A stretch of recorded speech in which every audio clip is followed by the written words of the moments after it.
Good afternoon, नमस्कार। Science catalyst online teaching platform पर मैं आप आदित्य आप सभी का स्वागत करता हूं।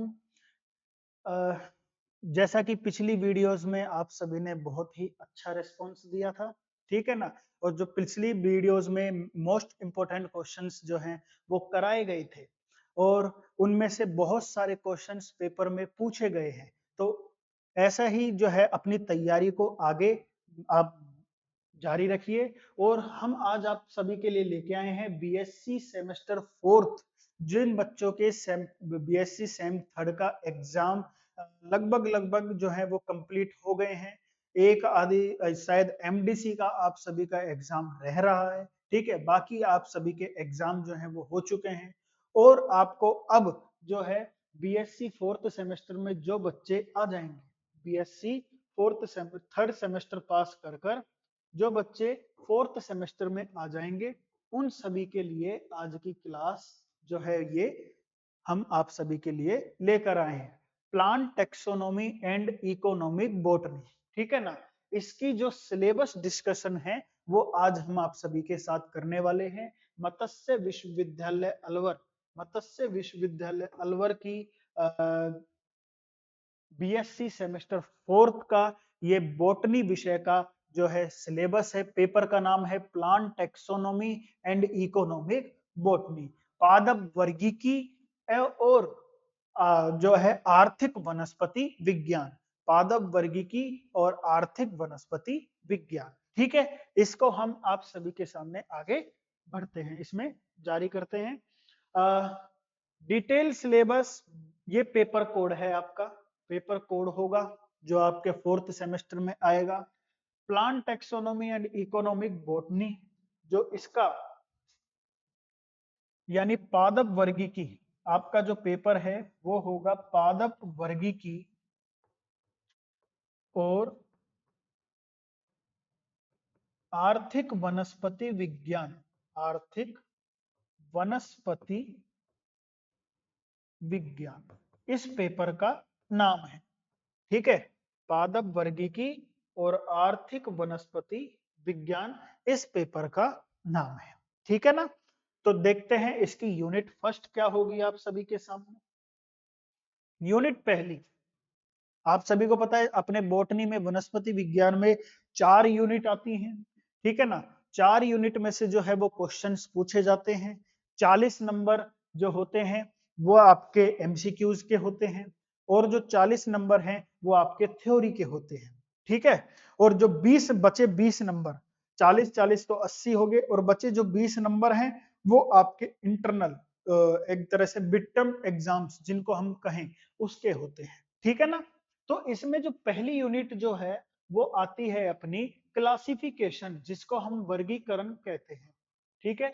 क्लासिफिकेशन जो कि हम कहते हैं वर्गीकरण, जैसा कि हमारे पिछले जो पेपर है, पेपर के नाम से ही स्पष्ट है, प्लांट टेक्सोनोमी यानी पादप वर्गीकरण। इसमें क्या होता है, पादपों का नामकरण वर्गीकरण। पादप वर्गीकरण कहलाता क्या है कि ऐसा संसार विज्ञान, वनस्पति विज्ञान की वह शाखा जिसमें समस्त पौधों का या कहे विभिन्न पौधों का की पहचान, क्लासिफिकेशन यानी उसका वर्गीकरण और आइडेंटिफिकेशन, पहचान हो गई, क्लासिफिकेशन वर्गीकरण हो गया, और साथ ही साथ में उसका नामकरण यानी नोमेनक्लेचर जो है वो उसके कार्यों को निष्पादित किया जाता है, वो वर्गीकरण पादप वर्गीकरण कहलाता है, ठीक है। जिसमें पौधों की पहचान, उनका नामकरण, उनका वर्गीकरण किया जाए।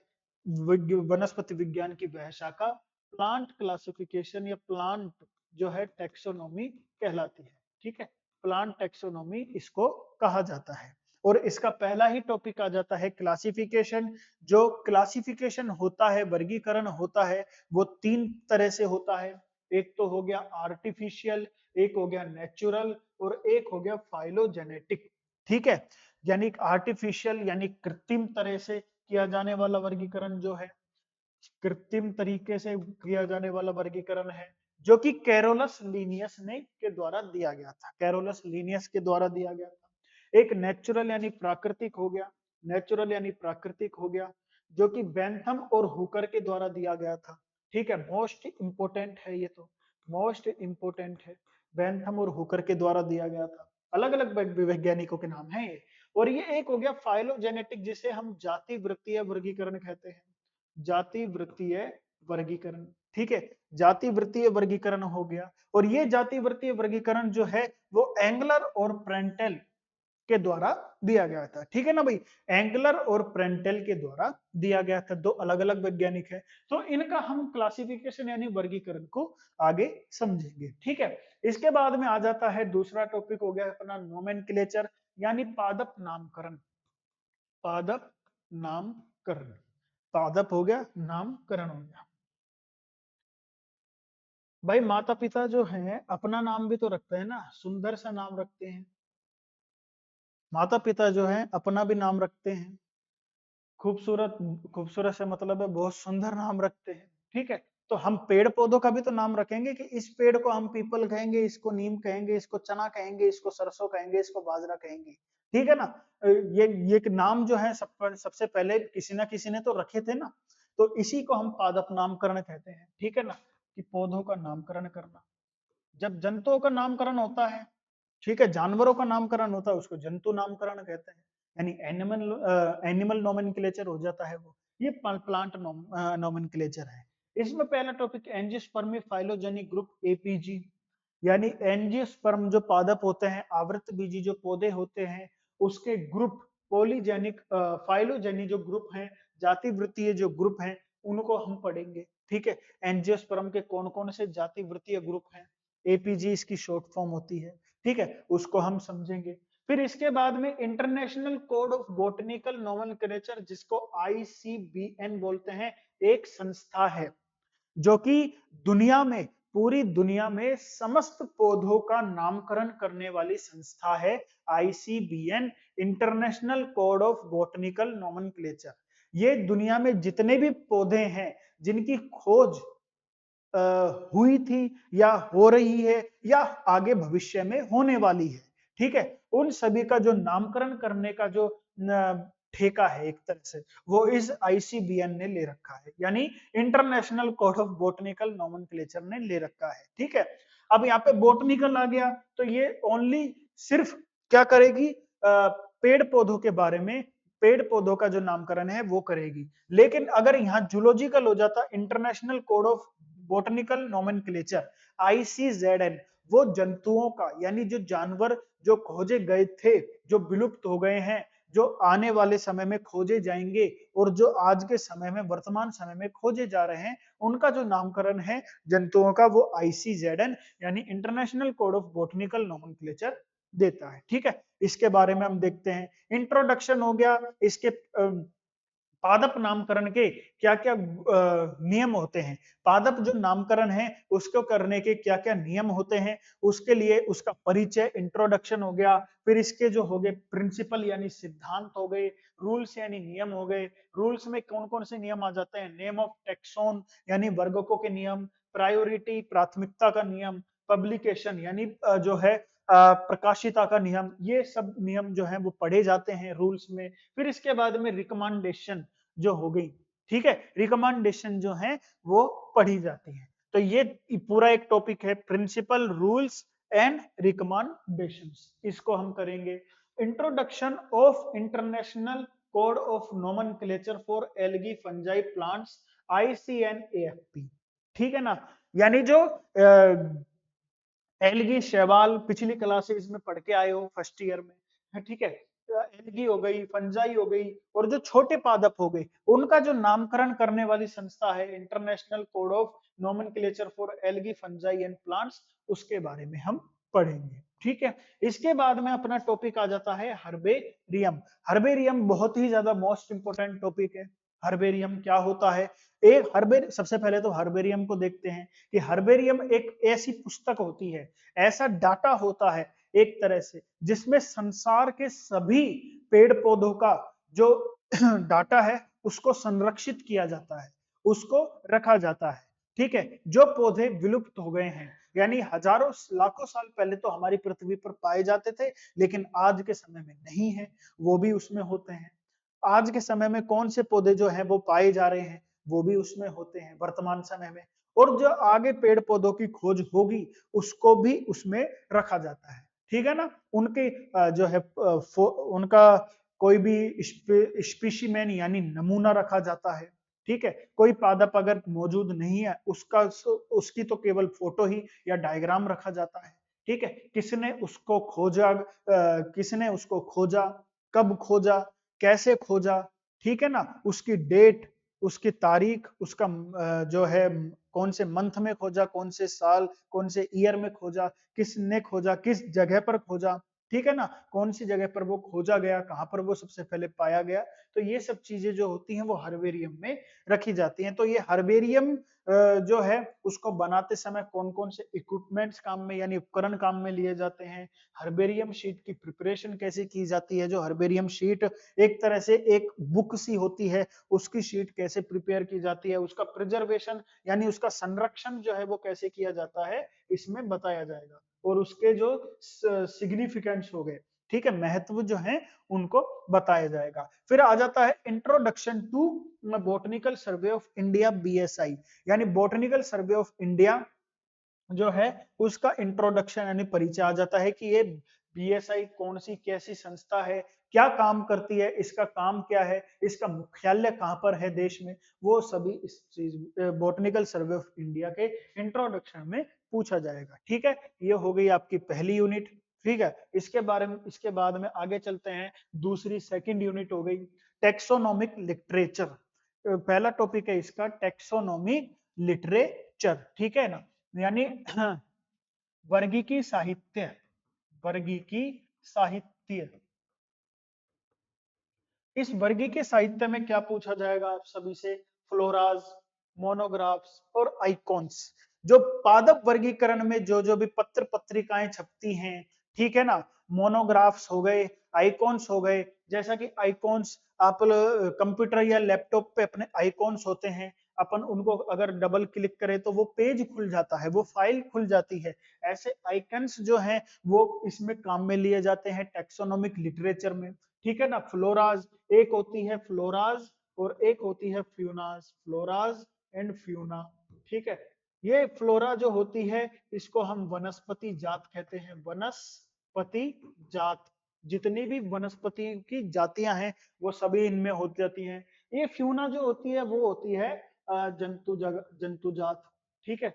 ये हो गई जंतु जात हो गई फ्यूना, ठीक है। और फ्लोराज होगी, फ्यूना हो गई। इसके बाद में फ्लोराज हमसे पूछी जाएगी, इसमें सारी जातियां स्पीशीज सम्मिलित हो जाती है। मोनोग्राफ्स काम में लिए जाते हैं, मोनोग्राफ्स, ठीक है। और आइकॉन्स हो गए छोटे छोटे, कि पादप जगत यानी पादपों का वर्गीकरण करते समय क्या क्या उपयोग में लिया जाता है।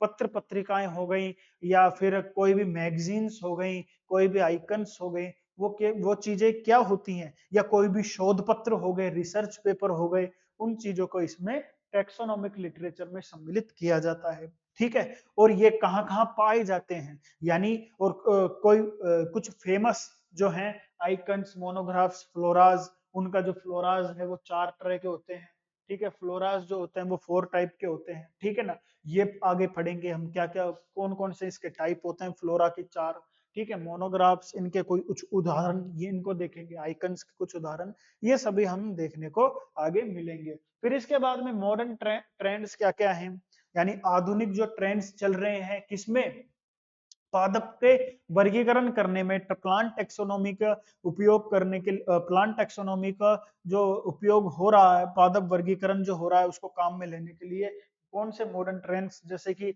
साइटोटेक्सोनोमी हो गया। यानी ये साइटोटेक्सोनोमी से मतलब, साइटो का मतलब जहां साइटो है वहां आ जाती है केंद्र, कोशिकाएं हो गई, ठीक है, कोशिका की वर्गीकी हो गई एक तरह से। फिर कीमो टेक्सोनोमी, रसायन टेक्सोनोमी हो गई, रसायन वर्गीकी हो गई, ठीक है। पेलिनोलॉजी हो गई, एम्ब्रियोलॉजी, एनाटॉमी, ठीक है। ये हो गई है भ्रूण विज्ञान, आंतरिक संरचना, एनाटॉमी, आंतरिक संरचना, न्यूमेरिकल यानी सांख्यिकी टेक्सोनोमी। इन सभी के बारे में हम पढ़ेंगे कि पादप वर्गीकरण करने में किन किन ट्रेंड्स का उपयोग किया जाता है। मॉडर्न ट्रेंड्स हो गए, स्टडीज ऑफ फैमिली, फिर ये आ जाता है इसके बाद में, यानी कुलों का अध्ययन, कुलों का अध्ययन, वेरी वेरी मोस्ट इंपोर्टेंट है। Very very important. ठीक है ना भाई, कुलों का अध्ययन वेरी वेरी इंपॉर्टेंट है, समझ लीजिए। ठीक है भाई, बहुत ज्यादा इंपॉर्टेंट है ये। इसमें पुष्पों का अर्ध वनस्पतिक भाषा में वर्णन किया जाता है कि एक फूल में क्या क्या चीज होंगी, और इसका diagnostic characters and economic importance of पुष्पों की फैमिलीज के बारे में हमको लिखना पड़ेगा। ये प्रैक्टिकल में भी आता है, ठीक है ना, प्रैक्टिकल फाइल में भी आप सभी को बनाने पड़ेंगे, और साथ ही साथ में थ्योरी में तो आएंगे ही आएंगे। ठीक है, रेनन कुलेसी फैमिली हो गई, रेनन कुलेसी हो गई, ब्रेसी क्रेसी हो गई, मालवेसी हो गई, फबेसी हो गई, एपीएसी, रूबिएसी और एस्टरेसी, ये फैमिलीज हैं। ठीक है, अभी तो ये कुछ नहीं है, आगे दूसरी यूनिट में, ये मतलब तीसरे अगली जो यूनिट है उसमें और फैमिलीज आप सभी को देखने को मिलेंगी। ठीक है, तो ये मोस्ट इंपोर्टेंट है। इसके बाद में आ जाती है अपनी यूनिट नंबर 3। यूनिट नंबर 3 में स्टडीज ऑफ फैमिलीज। आधी फैमिली वहां चली गई थी पिछली यूनिट में, और आधी आ गई यहाँ पे। इनके इकोनॉमिक कैरेक्टर्स जो है हमको पता होने चाहिए कि इस फैमिली में कौन कौन से पौधे पाए जाते हैं, इसका मुख्य पौधा यानी मेन जो है जो प्लांट है वो कौन सा है, और उसके क्या कैरेक्टर्स होते हैं, ये सभी पूछे जाएंगे। एपोसाइनेसी, एक्सलपीडिएसी, कॉन्वोल्व्यूलेसी, सोलेनेसी, एकेंथेसी, लेमिएसी, यूफोर्बिएसी और एंटपोएसी। ठीक है, ये सभी पादप कुल जो है प्लांट फैमिलीज आप सभी से पूछी जाएंगी। इसके बाद में आ जाता है इकोनॉमिक बॉटनी। यहाँ फैमिलीज तक जो है हमारी प्लांट टेक्सोनोमी खत्म हो जाती है। जो हमारा जो प्लांट टेक्सोनोमी है ये फैमिलीज की स्टडी के साथ खत्म हो जाती है। इसके बाद जो हमारे पेपर का दूसरा पार्ट आ जाता है इकोनॉमिक बॉटनी, वो शुरू होगा आर्थिक वनस्पति विज्ञान। आर्थिक वनस्पति विज्ञान, ठीक है, ये हमारे पेपर का दूसरा पोर्शन है, आर्थिक वनस्पति विज्ञान। आर्थिक वनस्पति विज्ञान, ठीक है। इसमें क्या होता है, एविलोव कॉन्सेप्ट, एविलोव, ये एविलोव नहीं है, बेबीलोव है। ठीक है, वो छपा नहीं है, कोई बात नहीं। बेबीलोव पूरा नाम है, Vavilov concept of centre of origin, यानी जीवन की उत्पत्ति जो है वो, उसका जो सिद्धांत है जो बेबीलोव के द्वारा दिया गया था, बेबीलोव के द्वारा दिया गया सेंटर ऑफ ओरिजिन, जीवन की उत्पत्ति का केंद्रीय सिद्धांत जो है वो, उसको हम पढ़ेंगे। ठीक है, फिर प्राइमरी एंड सेकेंडरी सेंटर कौन कौन से थे, जहां जीवन की अब जो है फसलों की उत्पत्ति सबसे पहले हुई थी, वो चीज देखेंगे। ठीक है, फिर इसके बाद में आ जाता है कुछ पौधे कुछ फसलें, उनका हमको क्या करना है, इकोनॉमिक जो है कैरेक्टर्स उसके समझाने हैं।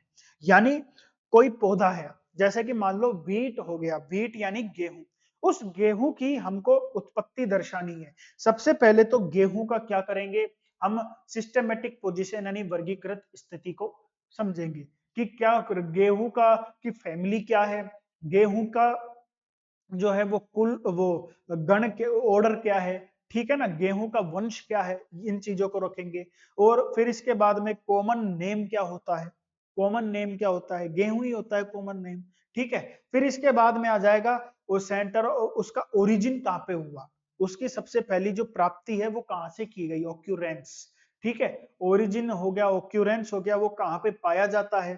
फिर उसके बाद में उसकी फसल कैसे की जाती है, उसकी जो पौधा है सबसे पहले, फिर उसके पौधे के कैरेक्टर्स पूछे जाएंगे, उसके पौधे के लक्षण क्या होते हैं, कि उसका पौधा कैसा है, कैसा फल आता है, कैसी पत्ती, कैसी जड़, पौधे की ऊंचाई कैसी होती है। फिर उसके बाद में ये लिखना है कि ये गेहूं की जो फसल है वो कैसी फसल है, किस मौसम में उगाई जाती है। ठीक है, उसकी फसल करने के, खेती करने के तरीके होते हैं। फिर एंड में कुछ डायग्राम्स हो जाते हैं कि गेहूं, ये गेहूं होता है, ठीक है, ये गेहूं की ये वेराइटी है, ये दूसरी वेराइटी है, इनका नाम आ जाता है। फिर एंड में जो आता है वो आता है उसके उपयोग, यानी उसके यूजेस, कि गेहूं का उपयोग हम कहां कहां कर सकते हैं, कैसे कैसे कर सकते हैं। 5 से 7 आपको कैरेक्टर्स उसके लिखने होंगे। ठीक है ना, तो ये सभी होता है एक उसके एक इकोनॉमिक बॉटनी, आर्थिक वनस्पति विज्ञान का सबसे पहले जो करने का जो क्वेश्चन हल करने का है वो तरीका है। बिल्कुल सीक्वेंस से सबसे पहले कीरेल आ जाते हैं। कीरेल्स में क्या क्या आ जाएंगे, यानी जो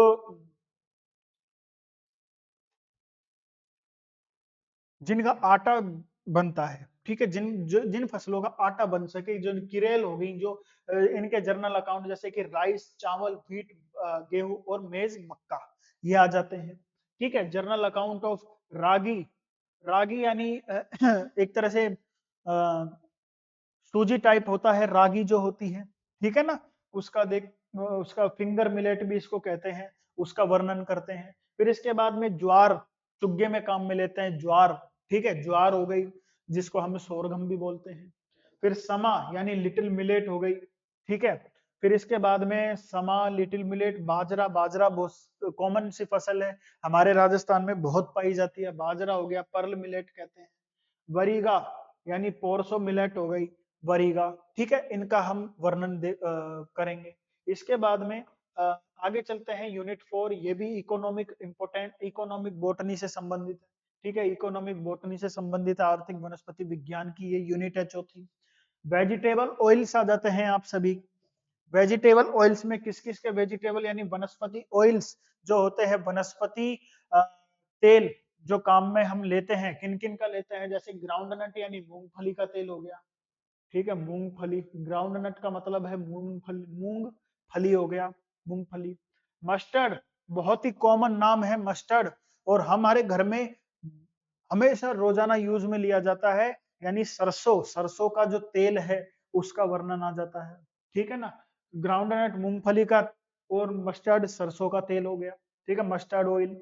इसके बाद में स्पाइसेस यानी मसाले हो गए, यहाँ पे मसाले कौन कौन से काम में लिए जाते हैं, मसाले, spices. Journal account of turmeric, turmeric का मतलब होता है हल्दी, रोजमर्रा की चीजें हैं भाई, सारी की सारी आपके रसोई में मिलेंगी, हल्दी हो गई, ठीक है। एस्फोइटिडा, एस्फोइटिडा नाम कितना भारी भरकम है, और हिंदी में इसको हींग कहते हैं, ठीक है ना, एस्फोइटिडा यानी हींग हो गई।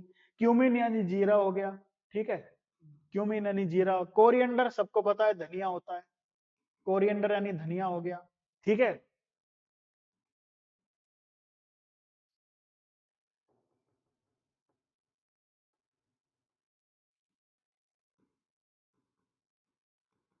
धनिया हो गया, हमारी रसोई में बहुत यूज में आता है, ठीक है ना, धनिया।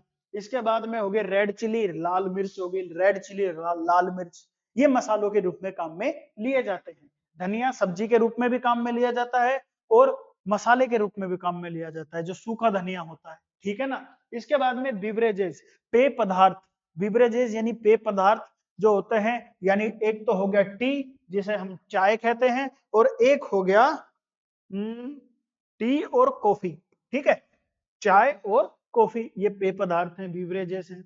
मेडिक्लिनल प्लांट यानी औषधि वाले पौधे, जो जिनका उपयोग औषधि के रूप में काम में लिया जाता है, जिनका हम औषधि के रूप में उपयोग करते हैं, तो वो औषधीय पौधों का वर्णन आ जाता है इस। औषधीय पौधे कौन कौन से हैं, जर्नल अकाउंट, जैसे तुलसी सभी के घरों में पाया जाता है, बहुत ही अच्छा पौधा है, एंटीबायोटिक पौधा है, ठीक है, एंटीबायोटिक, बहुत ही अच्छे गुण पाए होते हैं तुलसी के पौधे में। तो तुलसी हो गया, इसका वर्णन। इसबगोल हो गया, ठीक है, इसबगोल काम में लिया जाता है, कब्ज दूर करने के लिए काम में लिया जाता है। अश्वगंधा शक्ति के लिए काम में लिया जाता है, अश्वगंधा, ठीक है। नीम हो गया, एक एंटीबायोटिक प्लांट है, बहुत सारे गुण होते हैं नीम में। और एक होता है इफेड्रा, इफेड्रा, ठीक है, इफेड्रा हो गया। ये पौधे जो हैं इनका उपयोग हम मेडिक्लिनल यानी औषधीय पौधों में करते हैं। इसके बाद में फाइबर यानी रेशे, जिसको कहते हैं फाइबर यानी रेशे, जिन पौधों से रेशे बनाए जाएं या रेशे प्राप्त किए जाएं, ऐसे पौधे जिनमें कॉटन हो गया, कपास और जूट, ठीक है, कपास और जूट। कॉटन यानी कपास हो गई, जूट यानी जो है जूट हो गया, ठीक है। इसके बाद में आ जाता है उन फाइबर्स, पौधे होते हैं। इसके बाद में processing of rubber and sugarcane, यानी जो रबर है और शुगर केन यानी गन्ना, शुगर केन यानी गन्ना, इसकी जो प्रोसेसिंग की जाती है, यानी शुगर केन से तो चीनी बनाई जाती है, गुड़ बनाया जाता है, और साथ ही साथ में रबर, जो है वो कैसे प्राप्त किया जाता है, शुगर केन कैसे प्राप्त किया जाता है, इन सभी चीजों को हम आर्थिक वनस्पति विज्ञान में पढ़ेंगे। तो ये है हमारी चारों यूनिट, ठीक है, पहली, दूसरी, तीसरी, चौथी, जिसको हम जो है वो 4th सेमेस्टर में पढ़ेंगे, ठीक है ना। अब इसके बाद में आगे चलते हैं। अब पढ़ाई होगी आसान, ठीक है भाई। साइंस कैटलिस्ट का जो ऑनलाइन टीचिंग ऐप है वो हम जल्द ही आप सभी के सामने प्ले स्टोर पर लॉन्च करने वाले हैं। उसकी डेट जो है वो कब लॉन्च करेंगे, उसकी डेट आप सभी को आगामी वीडियोस में बताई जाएगी, ठीक है ना। और ये ऐप जो है स्टडी ऐप है, साइंस कैटलिस्ट जो है के नाम से आपको प्ले स्टोर पर देखने को मिलेगा। जल्द ही आप सभी को प्ले स्टोर पर देखने को मिलेगा, जिसमें हम मत्स्य विश्वविद्यालय, ब्रिज विश्वविद्यालय, आरआर कॉलेज और एक जैसे आरयू यानी राजस्थान यूनिवर्सिटी से संबंधित जो बच्चे हैं, जो घर पे रह के पढ़ाई करना चाहते हैं, उनके लिए क्लासेस यहाँ पे उपलब्ध करवाई जाएंगी, ठीक है। तो आप सभी जो है ये साइंस कैटलिस्ट जो ऐप है प्ले स्टोर से, इसको जल्द ही डाउनलोड करके आप अपनी तैयारी जल्द से जल्द पूरी अच्छी तरह से जो है तैयारी कर सकते हैं, ठीक है। जिसमें आपको बीएससी की संपूर्ण तैयारी जो है वो कराई जाएगी, ठीक है। सपनों की उड़ान अब होगी आसान, आपकी पढ़ाई का नया साथी है आपके साथ, ठीक है। Science catalyst study app. तो आशा करता हूं आप सभी को वीडियो जो है वो पसंद आई होगी। जो बच्चे 3rd सेमेस्टर में हैं और एग्जाम के बाद में अपनी तैयारी जो है वो अच्छे ढंग से करना चाहते हैं, उनको ये ऐप जो है वो बिल्कुल आसान तरीके से पूरी कर्मठता के साथ में जो है बीएससी की तैयारी हम करवाएंगे, ठीक है ना। तो आज के लिए बस इतना ही, धन्यवाद।